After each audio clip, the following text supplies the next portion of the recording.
Welcome to Attenuation, a weekly podcast where two friends come together to drink beer, discuss beer styles and trends, and just generally ruminate on the meaning of life, aka beer.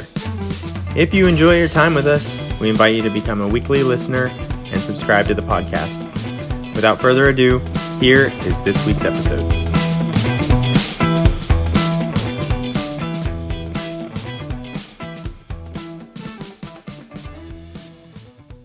Hello, and welcome to episode 42 of Attenuation, a beer podcast.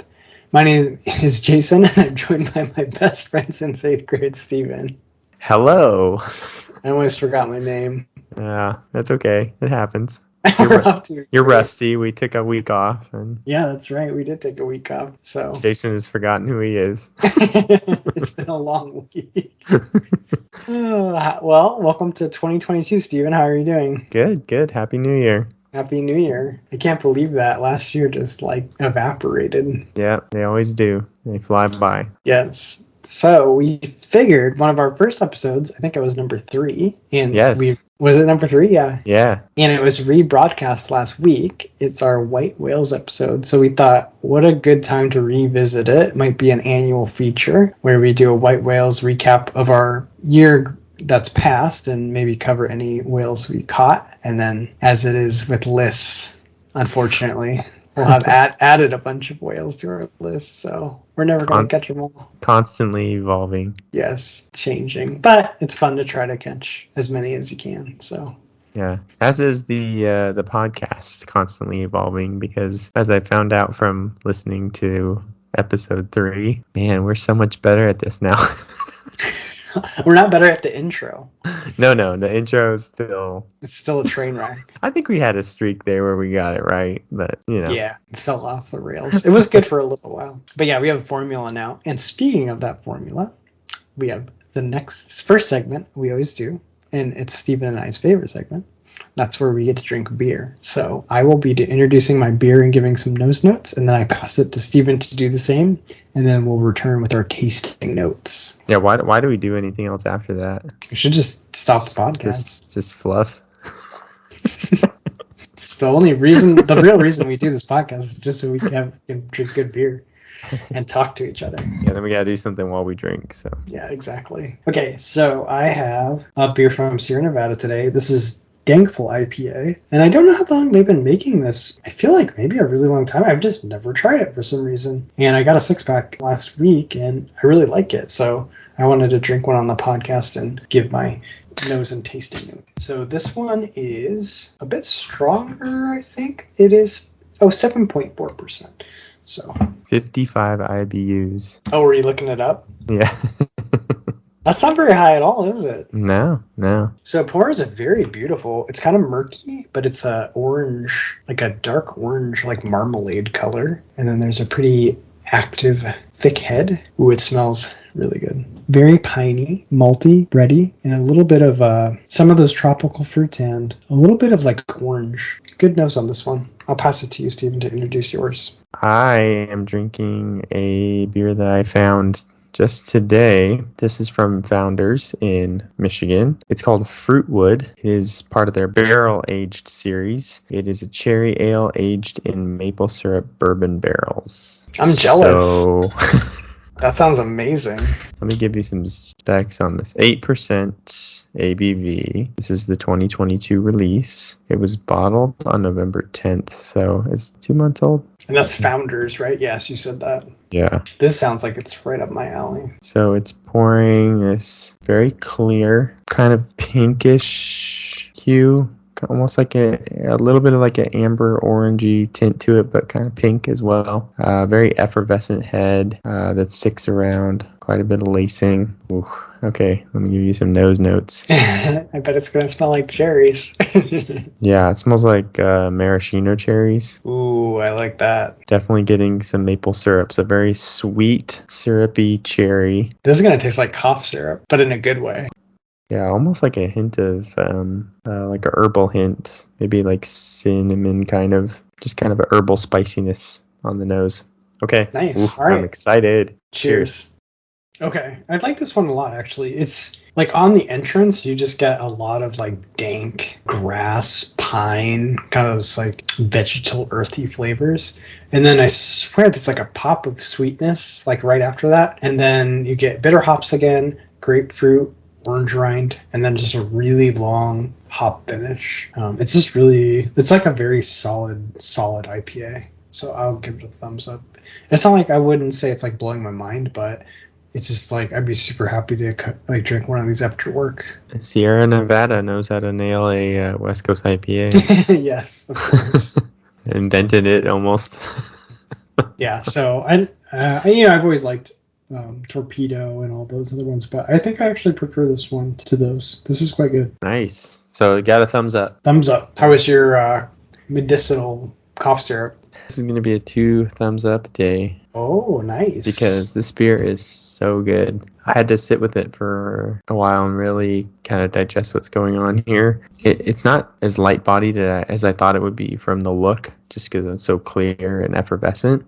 It's kind of medium-bodied, but I think that's from the maple syrup. So apparently these barrels that they aged it in, they are bourbon barrels, but they've also held maple syrup in them. I'm not sure which one they held first. It's kind of interesting, but they've held both maple syrup and bourbon. The cherry comes first. It's this like light tart cherry, almost like it's like on the verge of being a sour beer, but then it's not. It cools off and it's just sweet. And then you get it's like maple syrup and vanilla, kind of a honey sweetness, but it's not cloying or like it's not overpowering. It's just enough. And then you get these like this oak and then the bourbon booze finish that is also not unpleasant. Like it's just this bourbon complexity with this cherry, and if you like lick your lips afterwards, you get it's like you just it's like you just ate a sweet cherry. Like you get wow.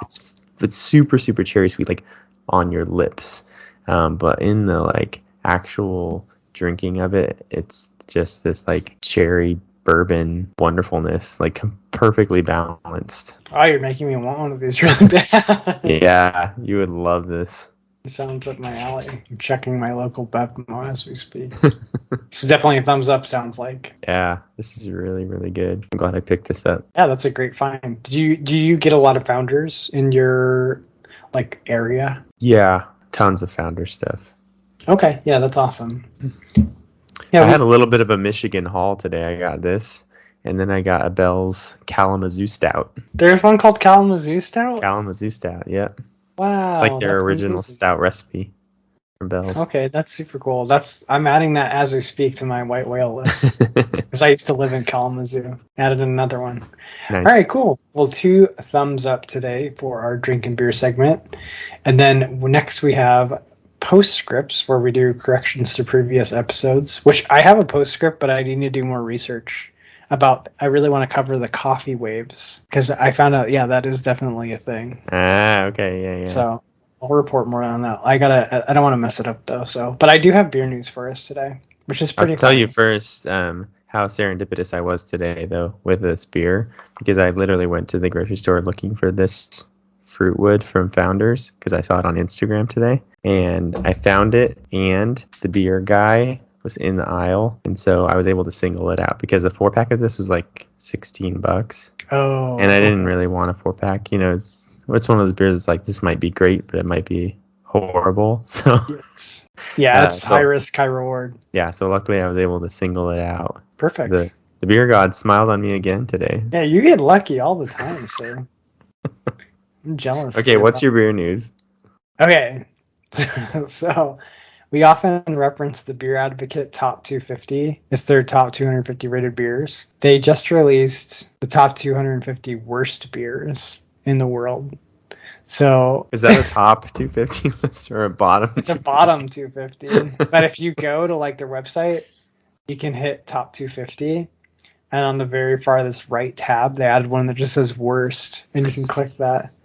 So they're in reverse. Well, they're in order from the worst beer on their website to the best. Do you want to take a guess at what the worst beer is? Something from Budweiser. You're correct. So there's a theme. There's a theme, and it's going to become obvious to you. The theme is so Budweiser. Not necessarily, because they are in the top worst. A lot of the beers in the worst of the worst are light beers. Because you're sacrificing a lot of flavor to get like a beer that doesn't have very many low calories. Yeah. So the worst beer on here is Budweiser Select 55, which is a 55 calorie beer, which that's pretty impressive. Only 55 that's calories. Pretty low. Yeah. So, but based on 618 ratings of this beer, it has a 1.66. That's a very, very, very bad score. And sorry, the score that's put together for Beer Advocate is a 43, and the prefix to that is awful. 43 is awful. Oh, it actually has a prefix, huh? Yeah, because remember we figured out like world class was.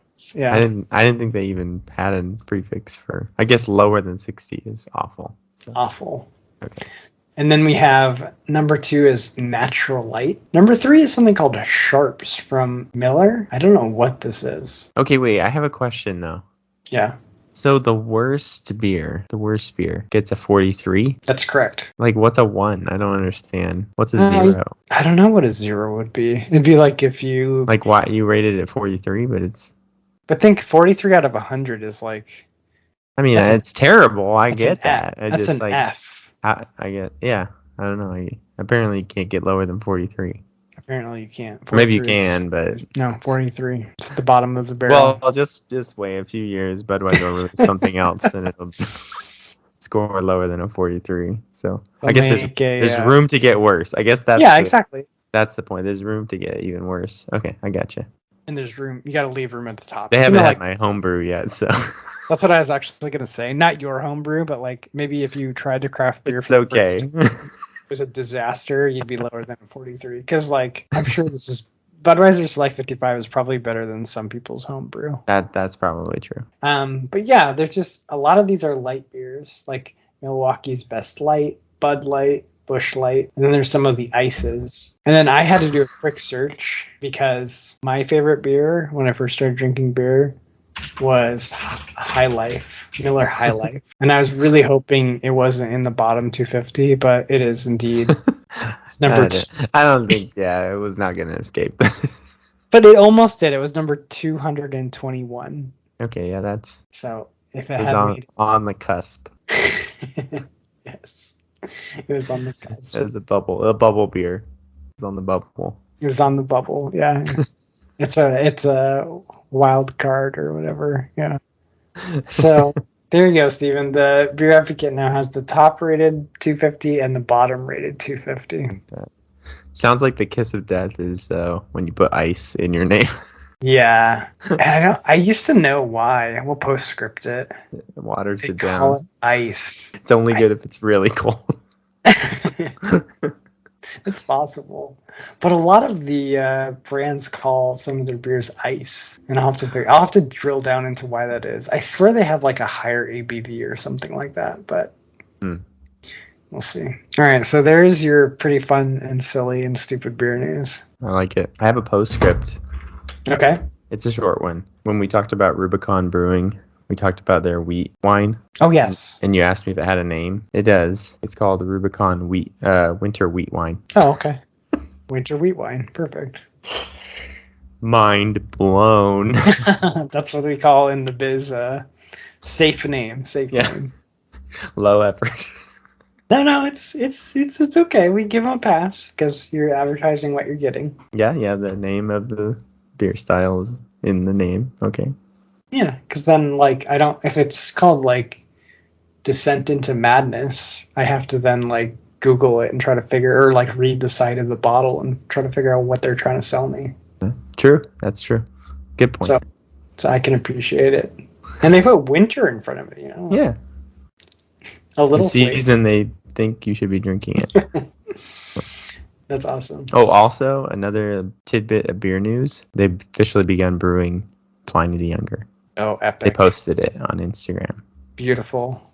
When is the release? February 4th through the 17th. All right. And I wrote notes on the hops that they used. Warrior hops, Amarillo hops, Simcoe hops, Citra, Mosaic, Nelson Sauvin, Chinook, and Elixir hops. That is quite the hop bill. Yeah, I'm excited. Elixir hops are cool. They give like sort of tobacco leather notes. Okay. Yeah, there's a lot of flavors going on here in these in this mixture of hop profiles. So. And then are they bottling again this year? Yes.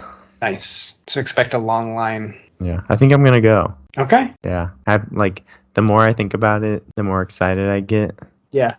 And I'm like, I mean, it's kind of funny. We're talking about white whales, and I've had Pliny the Younger. It's a white whale I've had, but I think it's a white whale I just want to get every year. Well, we talked about it. There's something about going to the release and feeling the energy and hanging out with the other crazy beer nerds. Something else. Yeah, It's really fun. So, no, I totally understand. So, I'm coming to Cali, February. All right. I'll do my best to try to join you on that endeavor. All right. So, are you ready to tackle our the whales we caught in 2021 and the whales we're hunting in 2022? I'm ready. So, first, we should talk about the whales we caught. So, did you catch any white whales this year, Stephen? I did actually catch a few. Nice. Thanks to my amazing coworker who travels up to Boston occasionally. He brought me back some Julius from Treehouse and some Fort Point Pale Ale from Trillium. So I got the hook up. Very jealous of that coworker. I will say the Fort Point was a variant. It was like a double dry hop variant with, I can't remember what hop. I had to look back. I drank it on the podcast. It wasn't my favorite. It was very, very grassy vegetal. So I'm still technically chasing the original Fort Point from Trillium. Okay. It was fun to drink that. And then Julius from Treehouse was just, I mean, the only thing I can say is just it's New England IPA perfection. Okay. I don't really know how, why. I don't know. I don't know if I can explain why. But once you drink it, you just know, this is better than everything else. You grok it. What's that? Grok. No, I'm going to fail to make the reference. We'll have to add it in a postscript. It's from a science fiction book. It's like to understand, but like on a deeper level. Okay. So you fully understand the New England IPA. All right. Well, I'm jealous because that's on my outstanding whales list. But I caught one whale this year. We got to get to Boston. Yes, that'd be really fun. I caught a whale this year thanks to you. Oh, which one was that? So I guess it was more of a general, I guess the whale was the brewery, but I really always just really wanted to try something from Jester King. So when you brought me that atrial rubicite and then we had it on Thanksgiving together. So you got to try one of their best beers. Yeah, basically. So I really wanted a Jester King beer and then you brought me one of their best. So then I really feel like I nailed Jester King. So that was super exciting. So I think that was the only whale I caught this year. I did pick up a bottle of Fundamental Observation, which is in my fridge. I mean, you've had that one before. I've had it before, but I'm waiting for I need a special event or good day or something. I need an excuse to drink it, but I'll definitely drink that one this year. I know. I've got a bottle of Rusty Nail sitting here that I will drink eventually. I also have a bottle of the Bourbon County Stout from Goose Island. Oh, the cherry. It's not the cherry. It's the cola. The cola version, yeah. And then I also have a big bottle of Jester King. I think it's called Dichotomous. It's a watermelon wild ale. That sounds amazing. Yes. So I have some stuff in my fridge. I have a 512 pecan. So the 512 pecan porter. It's a Austin brewery. The pecan porter is their flagship. I mean, it ranks usually top 10 Austin beers. It's just a very Austin beer. But I have a double bourbon barrel aged version of the pecan porter, or not bourbon, whiskey barrel aged version of the pecan porter that I'm gonna have to crack open on a special occasion too. Yeah, you got some good stuff. I gotta come over. Yeah, drink right through that stock.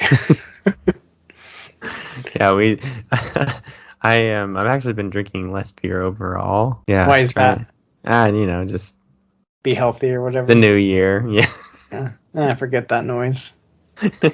You need to drink beer so you have lots of opinions for the podcast. Yeah, I know. I can't do a dry January because, I have a beer podcast. You got to drink at least 4 days. And I gotta have pictures to post on the gram. Exactly, the gram. All right, Yeah. so those are the ones you caught? Yeah, Julius and Fort Point. Nice. And I caught my Jester King. So do you want to talk about our goal? Well, maybe not goals, but at least the beers we're adding to our white whale list for hopefully maybe get them this year. Yeah, so mine, which is just from my original list, is Heady Topper. I still just need to drink that beer. I don't. Oh, and also they have Focal Banger from the Alchemist Brewing, which some people like that better than Heady Topper. It's kind of a, it's like, are you an Elvis or Beatles person? Have you ever heard that? No. Everyone is either an Elvis or a Beatles person. You can't like both, which is, I don't know, that doesn't make any sense, but I'm sure some people do. But yeah, it's like I mean, I like both. It's kind of like but I am an Elvis person. You're an Elvis person? I think I would be an one Elvis of the person two. too. I'd be, love Elvis. Or like pie or cake, or what's one of those decisions? Yeah, Heady Topper, Focal Banger. Some people just like one more than the other. So I'd like to have either one or both of those. So Heady Topper's on my list. Yeah. I actually didn't know about Focal Banger, but looking it up right now, and it is also rated 100. So yeah. I would love to have. Even that's been on the list for a long time, Heady Topper. It's just hard to get your hands on. But yeah, that's been on my list for a while. Maybe this will be the year we knock it out. And then I have Julius from Treehouse Brewing, which you've had. But I've had one of your whales, so we're even. Yeah, we're even for now. For now, yeah. Until I find a coworker that can hook me up. I know. Some Heady Topper. I don't know why. I feel like Heady Topper is not that hard to get. You just have to be in the right place at the right time. Yeah, I think if you live on the East Coast, I think it's way easier to get. And speaking from recent experience, all I have to do is just talk about something enough, and it just shows up.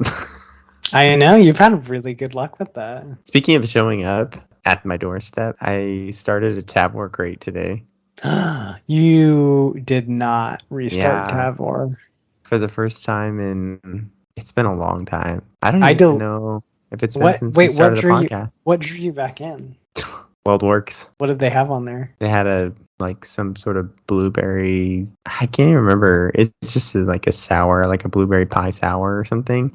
And then they also had another WeldWorks banana peanut butter stout or something. And I just I know how good they are at flavors. Yeah. And I just couldn't say no. I just thought, okay. There's been a lot of things that I've thought about buying that maybe this will be what draws me back in, and then I just don't. And as soon as I saw they had 2 WeldWorks beers on there, I had to do it. So you messed up now, Steven. I started building my crate. Yep. It gets you get carried away. I had to delete that app off my phone. So I never attempted. That's exciting though. Well, maybe we'll be able to pick up one of these. Okay, I can add. I just added one from one of our most recent episodes. It's the white chocolate from the brewery because it's a wheat wine. I didn't even know wheat wine was a thing, and now I really want to try one. And that's the #1 wheat wine. That's pretty cool. I feel like I've seen that beer. I've seen that label so many times and never even thought about what it actually was. I assumed it's probably a stout or something. But yeah, I don't think it'll be very hard for me to get. I think they actually have it at our fancy beer shop in town. They have a ton of brewery stuff. The problem is it's probably $40 for that bottle, but I'll just have to get one and drink it on a special occasion. That's what you do for your white whales, you overspend. Yeah, well, you got to do what you got to do. I mean, I'm going to fly out to California. Yeah, right. You're going to travel 1,000 miles just to get finally younger. So, which drew some interesting looks today at work. They were like, "Wait, for a beer release? You're going to California for a beer release?" They just don't understand. They don't understand. They don't get me like you get me. I get you, Steven. I'll probably go with you. So the fact that they didn't do it in 2021, I know, is sad. And I mean, there's no even guarantee that they're going to do it this year. They're still, I think if legally they can do it, I think that's what they've said. If there's no actual state mandate or something that they can't do it, then they're going to do it. So yeah, at this point they should go for it. Yeah, they're already brewing it, and I'm sure people are planning on coming. Yeah, pretty excited. Yeah. Let's see. Okay, so what else is on your list for this year? So new on my list, and this is because of you, is the Belgian Red from New Glarus. I think what draws me in is that it's so hard to get because it doesn't get out of Wisconsin. Nope. So I have a really funny story for you. So Are you going to Wisconsin? no, this coworker came up to me, and so it's Christmas time, and we were doing like Secret Santa, and she goes, "Hey, I wanted to talk to you because I just found out that the person I have to give a gift to, I found out what their favorite beer is, and I was gonna see if you would know where to get it." I was like, "Oh, what is it?" And she's like, "It's some like cherry beer from Wisconsin or something," and I was like, "Belgian Red from New Glarus," and she's like, "Yeah, that's it." Like, do you know where I can buy that? And I just started laughing, and she was like, "What? What's so funny?" And I was like, "You can't get it outside of Wisconsin. Like, it's just impossible. So you might want to start thinking of another gift." Yes, that's not happening. So she came to me the other day and said, "I got Belgian Red." I was like, "What? How'd she get it? How'd you get it?" She like knew somebody that lived up in Wisconsin, and I guess she knew like multiple people, but everyone she was calling like couldn't, like was gone, like out of Wisconsin for on vacation or something. But she ended up finding someone finally that she knew that was in Wisconsin that got some and sent it to her. Amazing. I was like, that is incredible. Yeah. Also, what is this person's phone number? I know. Can you send me their phone number when you get it? Yeah, apparently it's not. If you're in Wisconsin, you can get it. Like, Yeah. I don't think it's difficult to get, except they just do not sell it outside the state. So yeah, that's like their policy. Crazy. All right, we need a friend. We need a pen pal in Wisconsin. And I never really got into beer trading, but I really should because I can get my hands on Pliny. So I think that carries a lot of weight in the beer trading universe. But it always seemed like such a pain to pack it up, and shipping is so expensive. But I don't know. Maybe you should. I would never. I don't know. It just seems too daunting and too Right. too much of a hassle. I agree, but maybe it'd be worth it to do a big trade for a bunch of New Glarus Belgian Red. So that's I've had that and I love it. So you can be jealous of me on that one. Yeah, I am. You'll love it if you get it though. So, do you have anything new on your list for this year? Yes. So I added white chocolate because there were a discussion of wheat wine. Right. And then I added all my ads are from our podcast. Utopias from Sam Adams. Yeah. Although now I'm curious, like, because you got the one that's like not as exclusive. I have the Dogfish Head one. Okay. But does Sam Adams still make their crazy? Yeah. Okay, that's the one I want. They make the one that's in the like gold weird bottle. Yeah. It's like $250 or something. Yeah. That seems like a good white whale, but we gotta like find where we can get one. Then we should like split or something because that's an absurd amount of money to spend on a bottle of beer. I'm hoping that maybe if we can just get back to the beer festival, they'll just have it there again. Yes, that would be worth it if we could just stand in like just taste it. Yeah, I just want to taste it. Because what is 28% or something? Like, yeah, I don't even know if I want a whole bottle. And that will save us $250. That'll like justify the whole trip. Yeah, right. I mean, not the whole trip, but like the ticket. For your ticket, yeah. You can either buy a ticket to this and try as many beers as you want, or you can just buy one bottle of. Yeah, exactly. Utopias. And then I added, just because I'm super curious about now, and you have one, but Black Ops from Brooklyn Brewery, because it just had a really cool backstory. And then I'll tell you, I'm reading Steve Hindy's book right now. I will totally regret doing a deep dive on Brooklyn Brewery before reading this book. So I'll tell you a funny story from that book. He is talking about his first time home brewing, and it actually makes me feel a lot better. Okay. So he brewed his beer, and then he was bottling it, and he had this device. So I have a device that you put the bottle on, and you put it over the bottle, and you kind of push the two handles down on the side, and it seals the cap on the bottle. Well, whatever his device he had, you had to like set it on with the bottle cap, and then you had to kind of like hammer a little bit. You had to like tap it, and he kept breaking his bottles in the process. Like the bottle would break from the hammering. Oh my goodness, how hard was he hitting it? Well, I think there's probably just some sweet spot, and then he said that as he got more frustrated by the bottles breaking, he was hammering harder. He said he broke like over 30 bottles of the like 48 he was filling. Oh my goodness. And he's just sitting in the middle of his kitchen like a bloody mess because of all these like shards of glass. And his wife just took the kids to the back of the house. It's like Daddy's losing his mind. We'll come back when you've cleaned all that up. Yeah. Jeez. So That's a pretty anyway, good story. it made me feel a lot better about my crappy homebrews. Well, everyone has to start somewhere. You're never going to be good at something the first time you do it, or the 50th time if it's complex. So. Right. Anyway, I thought that was a funny story. So I'm reading this book and I'm like, oh my gosh, I'm gonna have so much more to say. But I'll just throw in little tidbits as we. Okay, that sounds good. Or we could always do like a revisited episode. Yeah, he's a fascinating guy. Fascinating story. The start of that brewery. Yeah, that sounds like a really good book. Let's see. I have one more, and then we can cover the rest of the ones you added. And this is another one you told me about, and I just added it. Bourbon County Stout from Goose Island.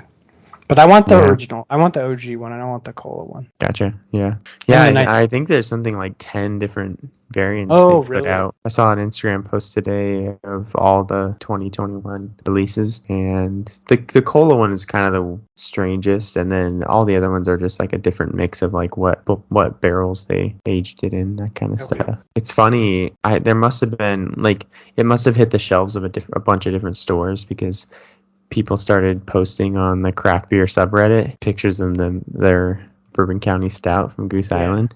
And it's really funny because it's Goose Island, which is owned by AB InBev. And so it was interesting watching all these like craft beer nerds who were all into independent beer. They had to justify like, oh, this is the only beer I ever drink that's not independent. Sure. Like, this is the one exception that I make. Okay. Yeah, we kind of. I think. See why I don't care about that? Yeah, when we went into that episode, and that's a good episode. That's one of my favorite episodes we did. Kind of like exploring that universe. It kind of made me realize like none of that stuff super matters. Yeah, it's so different. So another funny story is that I was in Costco and I saw they had like a 24 beers it was like a pack of like 24 different craft beers.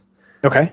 I don't know if it was like a Advent kind of thing. Anyway, yeah, it was like 24 beers of cheer or something. But anyway, it was just this 24 pack of mixed craft beer. And it was funny because when I first saw it, I was like, oh, that's a really cool mix of different beers. That's awesome. Like, these breweries are cool. And then we did that episode and I saw a picture of that thing again and I'm looking at it and I'm like, oh, it's 10 Barrel, it's Goose Island, Golden Road. I was like, these are all AB InBev beers. Yeah. I was like, that's why they were able to get a mix of, it's all one beer company. That's so funny, but it looks like you're getting this like massive variety. Yeah. Well, I mean, it's not. I was super impressed by the mix of beers and beer styles and stuff. So I think it's just even more evidence that they're not going to ruin craft beer anymore. They're not going to ruin it. That and the corporate structure doesn't always matter. But they did ruin some breweries. But yeah. And I also understand the it's kind of like people who don't buy from Amazon.